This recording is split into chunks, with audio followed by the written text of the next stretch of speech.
I'm Tom Baker, this is Chasing Cars, and this is the Lexus UX. If you haven't been living under a rock, it will have been impossible not to notice that small SUVs are all the rage at the moment, and the luxury brands are getting into this trend in a big way. The Mercedes GLA, that's been out for ages. The BMW X1 is now really large for some reason. So Lexus have seen this kind of rather open ground and thought, let's get a vehicle into this small urban crossover space that still has all the nice little luxuries that this Japanese luxury brand is known for.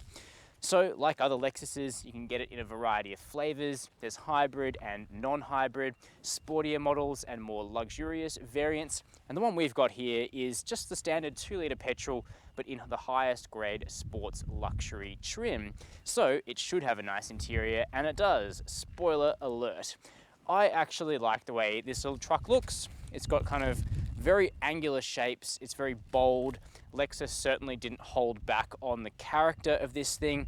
I like the cladding, and I think it sort of carries a nice stance going down the road, though the back end is a bit more challenging, but we'll get there in a minute. First, we need to have a look inside the UX.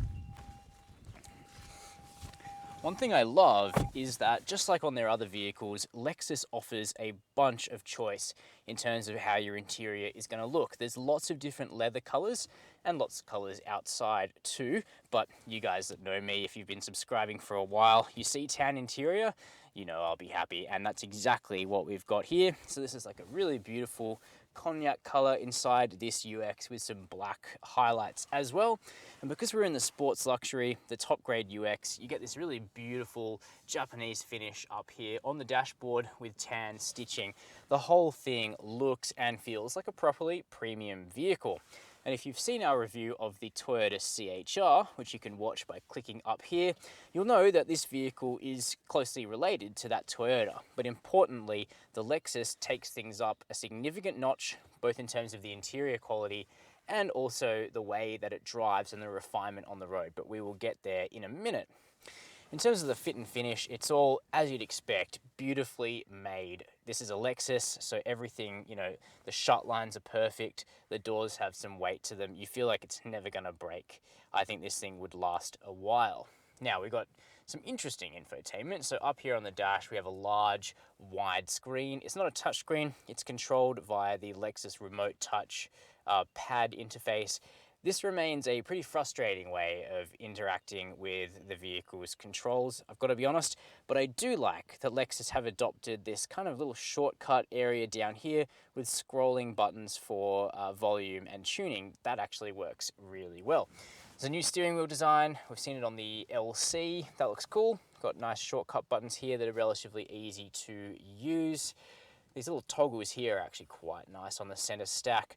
These leather seats are also heated and ventilated. They got memory, they got a lot of adjustment. They're really comfy, but go for the sports luxury, not the F Sport, because you get an entirely different seat and it's way more plush. Practicality is okay. We've got 2 mid-sized cup holders.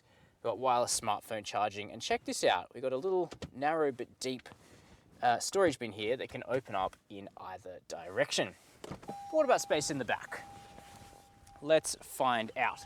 Now, this actually comes back a little bit, the front seat, when you get out. So I'll put that back into my driving position and we'll see how much room we have in the second row. Okay, this is a small SUV, so you were never going to be expecting it to be huge in the back, but it's decent. So for myself at 6 foot, I've got another inch of headroom or so, maybe half an inch of legroom, and toe room, got to be honest, that's pretty constrained. Kids will be okay back here, and as a sort of second car or urban runabout, I can see the UX working out. It's really designed for couples though, I reckon. Maybe the back seat's better for a pet or something like that, but at a pinch you can carry big people here too. The actual bench is quite comfy and plush, and we've got stuff like a flip down armrest with 2 cup holders.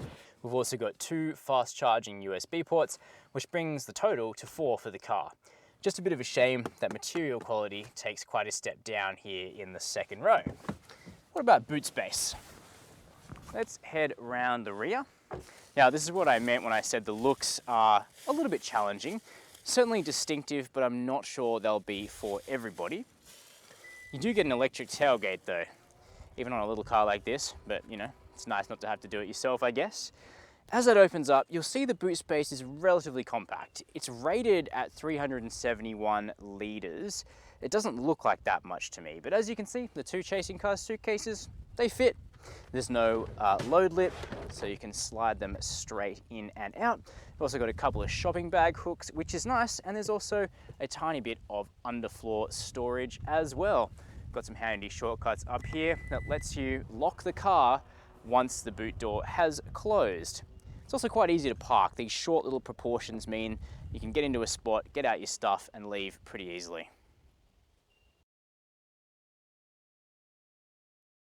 So, what's the Lexus UX like to drive?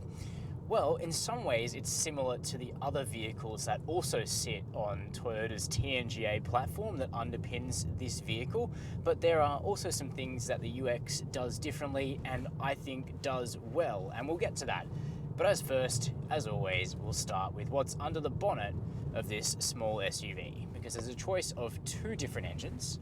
The first is petrol only, and that's what we're driving here. It's badged UX200, and it pairs a 2-litre naturally aspirated petrol engine to a continuously variable automatic with a torque converter first gear. So it actually sets off conventionally, and then after that the CVT kicks in, and it actually works quite well to make this gearbox feel a little bit smoother, a little bit more positive on take up. But I do wonder, if you're going to go to torque converter for the first gear, wouldn't you just make the whole thing a torque converter gearbox and bring in sort of 5 other speeds?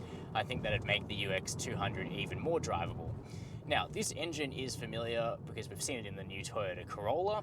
So from there, we know it's an enthusiastic engine. It likes to be revved out, and if you do that, it actually makes good progress. And it's the same here in the UX, except that the noise suppression is a lot better than in the Corolla. So when you rev it out, you can definitely still hear this 2-litre dynamic force engine working away, but it's maybe a third quieter, which is a pretty good amount, actually.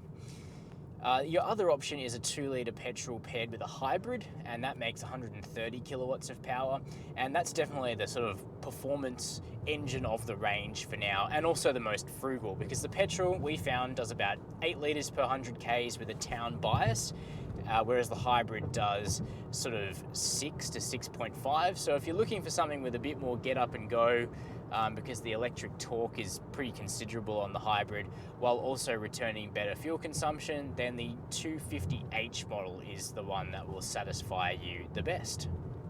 Ultimately though, while I quite like the UX200 engine, I do question somewhat whether it's a true Lexus engine.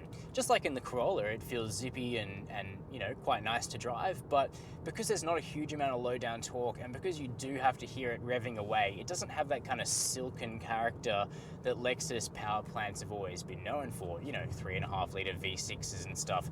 I'm not saying stuff a V6 into a small SUV, but a low blow turbo might be a better option to generate more of that torque without having to work the engine so hard. Anyway, onto something which I really love, and that is the handling of the UX. You've got really beautiful, crisp, sweet steering. It's nice and fast. The ratio feels really natural and positive, and this thing goes around corners really nicely. You've got Dunlop SP Sport Max tyres, they're grippy, and the whole vehicle's pretty light, and it feels agile on its feet. The chassis is also, you know, really high end. Toyota and Lexus have poured a lot of money into the TNGA chassis because it's got to go under a lot of cars, and they've clearly, you know, brought in a level of dynamism that has been a bit lacking in the past. There's also little things like the stability control being really nicely tuned, and it doesn't stop you from having fun like it used to in Lexuses of days gone by. Now it sort of cooperates with you, and the UX displays nice little characteristics like sharp and quick turn in, but also a willingness to lift off oversteer if you bring your foot off the accelerator a little bit while turning quite sharply, and it ultimately feels quite fun to drive. It's also fairly quiet and refined, road noise is limited, and also wind noise is well insulated too. It's comfortable, there's a good stereo, and there's even a decent view out despite the rather unusual lines outside. Plus, all the safety kit is standard Lexus Safety Sense Plus, so you have AEB with pedestrian and cyclist detection, you have lane keep assist with lane tracing, you have blind spot monitoring, and you actually have a 360-degree camera on this top-end grade too. So those are some detailed impressions on the new Lexus UX. It seems like everybody wants to get into this very small crossover segment, especially luxury brands, and actually these cars can make some sense. They've got that little bit of extra ground clearance, a slightly higher driving position, and they pack all of the luxury appointments that you'd expect in a premium hatchback. And among the class, the Lexus UX is actually quite endearing. Make sure you check out both the hybrid and the petrol to see what works best for your driving style, but I recommend this sports luxury for the best all-round Lexus experience. Now, if you haven't subscribed, please do so below the video, hit the notification bell, and leave me a comment on the Lexus or on Chasing Cars. Thanks for watching.